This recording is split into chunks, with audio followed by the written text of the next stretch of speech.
আবারও গোপন খবরের ভিত্তিতে আগরতলার জিআরপি থানার পুলিশ এবং আরপিএফ মিলে 3 জনকে গ্রেফতার করেছে, যার মধ্যে মহিলা 2 জন, পুরুষ 1 জন। আগরতলা রেল স্টেশনে 1 নং প্ল্যাটফর্মের কাছ থেকে তাদের আটক করা হয় এবং ওনাদের কাছ থেকে বাজেয়াপ্ত করা হয়েছে 4155 কেজি শুকনো গাঁজা, 6টি প্যাকেটে, যেগুলো একটি লেডিস ব্যাগের মধ্যে রাখা ছিল। এগুলো নিয়ে তারা বিহার যেতে চেয়েছিল ট্রেনে করে। অন্যদিকে আগরতলার জিআরপি থানার পুলিশ এবং আরপিএফ মিলে বুধবার আরও 1 জনকে গ্রেফতার করেছে। তার কাছ থেকে বাজেয়াপ্ত করা হয়েছে 200 কফ সিরাপ, যেগুলো একটি ট্রলি ব্যাগে এবং একটি পিট্ঠু ব্যাগের মাধ্যমে রাখা হয়েছিল। এ নিয়ে আগরতলার জিআরপি থানাতে ওনাদের বিরুদ্ধে একটি এনডিপিএস ধারায় মামলা নেওয়া হয়।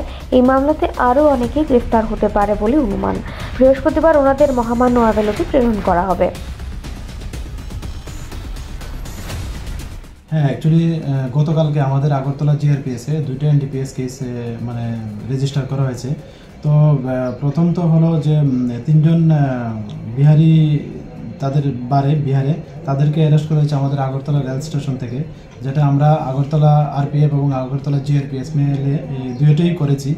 তো এর মধ্যে একজন হলেন পূজা দেবী, যা ডিস্ট্রিক্ট শোনিতপুর আসামের, আর আরেকজন হলো রেশমি কুমারী, উনি পাটনা বিহারের, আর আরেকজন হলো পরবেশ কুমার সিং, উনি ভাগলপুর ডিস্ট্রিক্ট বিহারে। তো ওনাদের মানে তারা জয়েন্টলি আমাদের যে আগরতলা রেল স্টেশন আছে অল্প অল্প করে গাঁজা নিচ্ছে। তো আমাদের কাছে অনেকদিন ধরেই খবর এবং আমরা অনেকদিন ধরেই তাদেরকে ধরার চেষ্টা করছি। তো কালকে আমরা জয়েন্টলি আমরা এটা করতে পেরেছি এবং তাদের কাছ থেকে একটা লেডিস ব্যাগের মধ্যে 4 কেজি 150 গ্রাম গাঁজা পাওয়া যায় আর কি। তারা প্রত্যেক সময় এরকম অল্প অল্প করে নিয়ে যায়। তো তাদের এগেনস্টে আমরা গতকালকে একটা মামলা নিয়েছি আমাদের আগরতলা জিআরপি থানাতে। আজকে আমরা তাদের আগরতলা মহামান্য আদালতে প্রেরণ করছি। আর আরেকটা যেটা হয়েছে, এটা যে ডেমো ট্রেন আছে, মানে দুপুরবেলা উনি ওই ডেমো ট্রেনে করে মানে বিহার থেকে নিয়ে এসছে 200 কপ। তো ওনার নাম হলো সানি কুমার, উনিও পাটনা ডিস্ট্রিক্টে পড়ে বিহার রাজ্যে।